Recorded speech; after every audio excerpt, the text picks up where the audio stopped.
Dans cette deuxième partie, nous allons réaliser le dessin technique. Avant de commencer, on va lire les consignes correctement. Donc, je vais sur le site internet, compléter le modèle fourni afin de lui ajouter un état plié et déplié. Ça, on a fait ça. Réaliser un dessin technique similaire à celui qui est ci-dessous, tout en respectant les consignes indiquées par des encadrés sur ce même dessin, puis remettre le dessin en format PDF dans Léa, à la date qui est indiquée dans Léa. Si vous cliquez ici, vous allez obtenir un document PDF qui est là. On va le mettre à plein écran. Et puis, on va commencer à s'exécuter du côté de SolidWorks. Alors, je m'en vais dans SolidWorks. On va demander un dessin en format pouce. Voilà, c'est fait. On va aller chercher les vues nécessaires. Donc, peut-être ici, une vue comme ça et une vue de dessus. De toute façon, il faut s'inspirer de ce qui est indiqué ici.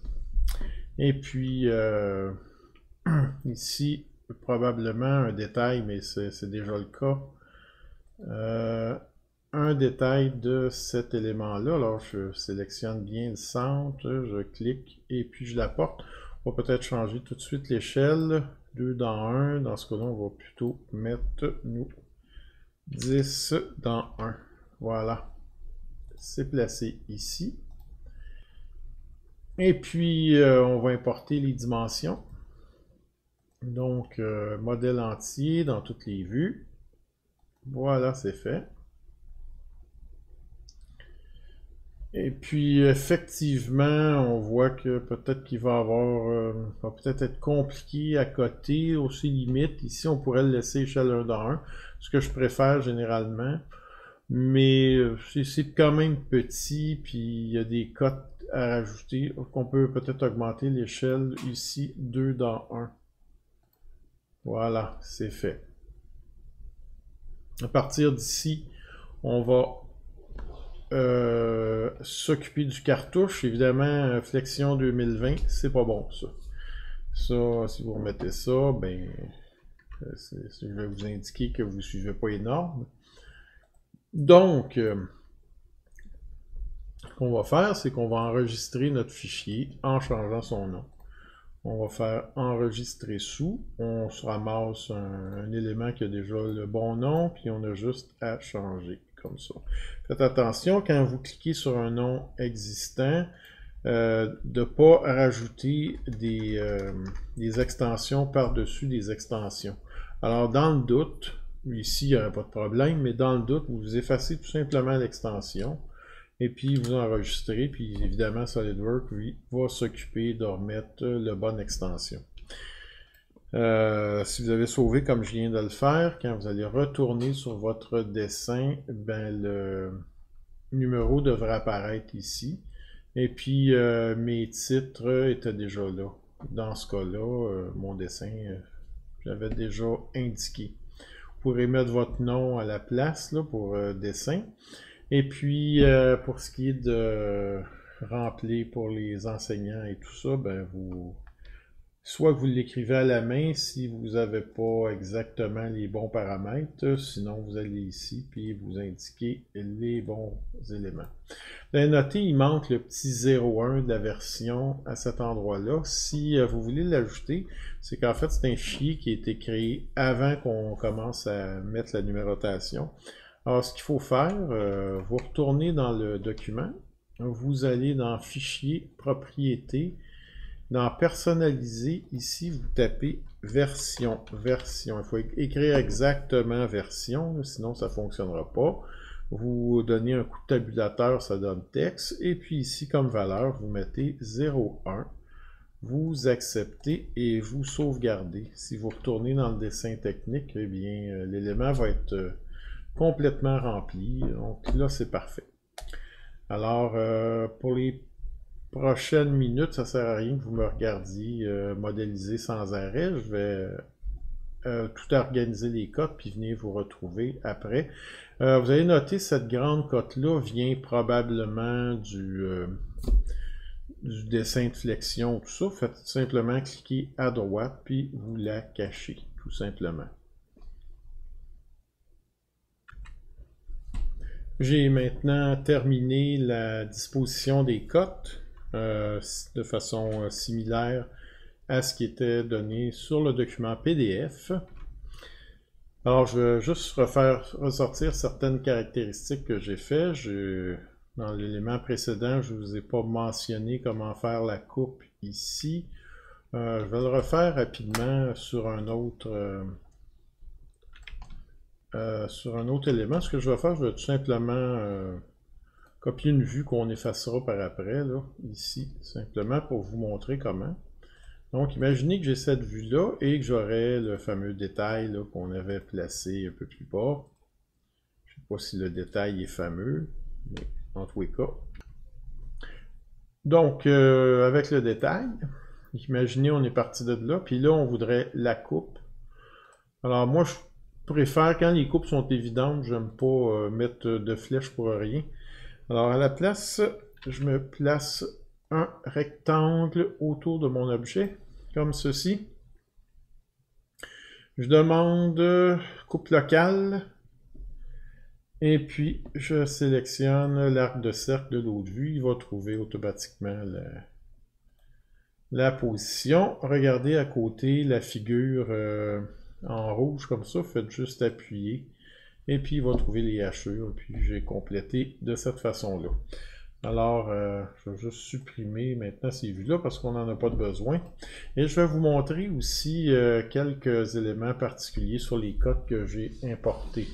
On voit le 6 qui est ici n'a pas été importé parce qu'il provenait d'un esquisse qui lui a servi indirectement à créer la figure qui est là.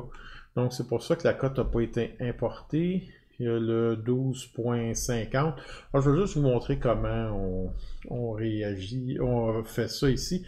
Je vais les détruire, puis je vous reviens pour vous montrer comment placer ces cotes-là. Voici, j'ai remis quelques cotes comme ils étaient originalement, puis on va corriger tout ça. Premièrement, le 1 degré qui est ici me semblait plus facile à visualiser par là. Donc, simplement, je l'ai sélectionné à droite. Et j'ai fait cacher et je l'ai remplacé par un angle simplement en sélectionnant cette ligne-là et l'axe qui est ici.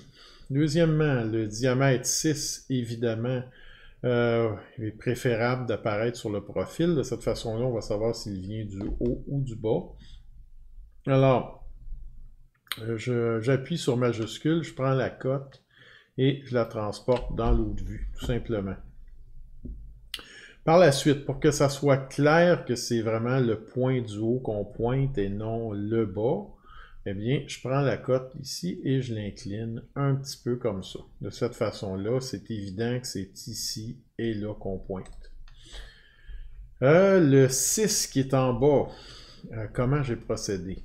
Eh bien, allez sélectionner la ligne qui est ici et puis l'autre ligne là. Donc, nous, ce qu'on veut, c'est la cote à l'intersection de ces deux lignes-là. Alors, tout ce que vous avez à faire, vous allez dans l'esquisse, puis vous sélectionnez un point. Il va vous mettre deux lignes qui montent le raccord entre les deux surfaces. Donc, je recommence ici de la même façon, puis je sélectionne point. Maintenant que j'ai mes deux points, je demande une cote qui part d'un point à l'autre, comme ceci. Et puis, de la même façon, peut-être je vais mieux l'avoir incliné comme ça pour bien indiquer que c'est à cet endroit-là qu'on veut la cote. N'oubliez pas d'ajouter le diamètre devant le chiffre. Pour cacher ces éléments-là, je me suis créé un calque que j'appelle cache-cache. Je peux fermer son œil maintenant. Et puis ensuite, quand je veux cacher des éléments, comme les points par exemple, ben, je les sélectionne et puis je les mets dans cache-cache. Là, il semble que je n'ai pas sélectionné la bonne chose. Cette fois, ça y est. Alors, je les mets dans cache-cache. Les points ont disparu. Peut-être pas oublier de mettre un axe de centre ici. Donc, on va dans Annotation. Et puis, si vous ne voulez pas les lignes prolongées, c'est un choix, ben vous enlevez, décochez, utilisez les réglages par défaut, puis vous enlevez les lignes prolongées. Autre exemple, j'avais un 5 degrés ici que j'ai effacé. Alors, comment je vais procéder? Mais je vais m'ajouter une petite ligne comme ça verticale, sans mettre les dimensions. Je vais ajouter maintenant l'angle en sélectionnant les deux lignes. Agrandissons un peu pour y arriver. Placez pas tout de suite le 5 degrés, quoiqu'ici, ça semble bien fonctionner, mais pour éviter justement des 175 et tout ça, placez-le en plein centre. On va laisser la cote piloter. Puis, ressortez le chiffre là, comme ceci. Et puis, n'oubliez pas de reculer un peu les lignes d'extension pour que ça soit trop allongé. Donc, comme ceci, c'est un petit peu mieux. Voilà. C'est bien. Et maintenant, pour cacher cette ligne-là, ben, ce que je fais, je la sélectionne et puis je la mets dans cache-cache, tout simplement. Finalement, on peut compléter en cotant du sommet qui est ici au centre. Je sélectionne le cercle, comme ça, je ne vais pas le rater.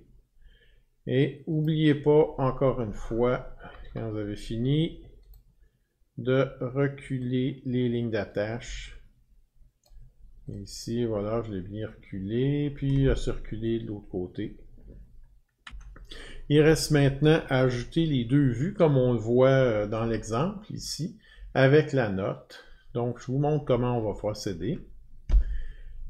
Je vais d'abord dans Mise en plan. Je vais demander d'importer une vue.